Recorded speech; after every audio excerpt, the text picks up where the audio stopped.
My name is Per Wimmer. I'm a financier, philanthropist, adventurer, and soon-to-be astronaut. When I grew up, it wasn't really possible to even think about going into space. Traveled the Earth, I've experienced so many great things, but as a 21st century human being, space has got to be the new frontier.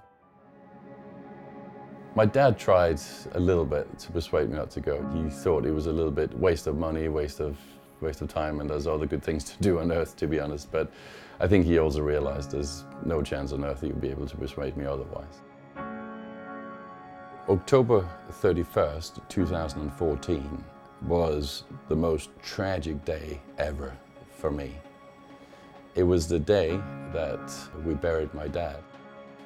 I get a phone call from one of the Danish TV stations, and they asked me, what do you think about the Galactic rocket? I was like, what?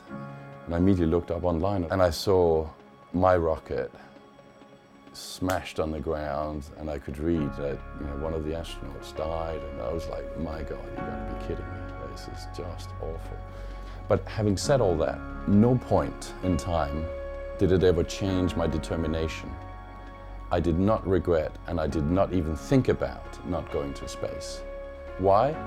Because never give up on your dreams. There will be setbacks. Accidents do happen. We're here for a limited period of time. Enjoy life to the max. And that's what I'm doing through my adventures and living out my dreams. And my biggest dream is to go into space. In order to go into space, there's basically two things you need to train for. Number one is pressure on your body. We have to be able to take 6 Gs this way on the chest. So that's the equivalent of you lying on the floor and having 6 people standing on top of you. That's a lot of pressure. Therefore, it's a very good idea to train. The way we do that is through the centrifuge. The second thing you need to prepare for is obviously you've got to be able to be in a weightless environment. You have your liquids in the ears that are sort of spinning around and you're just not used to it. The way we train for that is going into an Ilyushin 76 massive cargo aeroplane, going up to an altitude of 16 kilometers, and then we nosedive down for 30-40 seconds at a time, accelerating on the way down towards Earth, thereby creating 0 G, weightlessness, and we're now floating around, spinning around, and you're completely like a bird. It's fantastic. Takeoff is going to be wonderful, and then boom, it really kicks in. We will then wait for the signal from ground control, and then get yes, go, release, 3, 2, 1, go, and then whoa, that then drops down. Mothership then goes a little bit on the side, go away to get out of the way, and then it goes like this, straight into space. And then once you're in space, and then suddenly you go from all this sort of noise and power and everything, and then suddenly it switches off.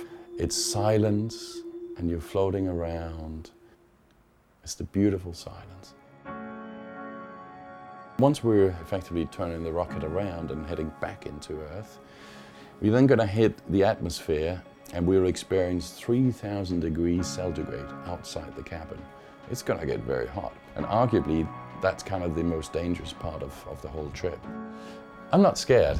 I'm aware it's not a risk-free exercise, but few things in this world are, particularly if they're exciting. What's the point of living if you can't feel alive?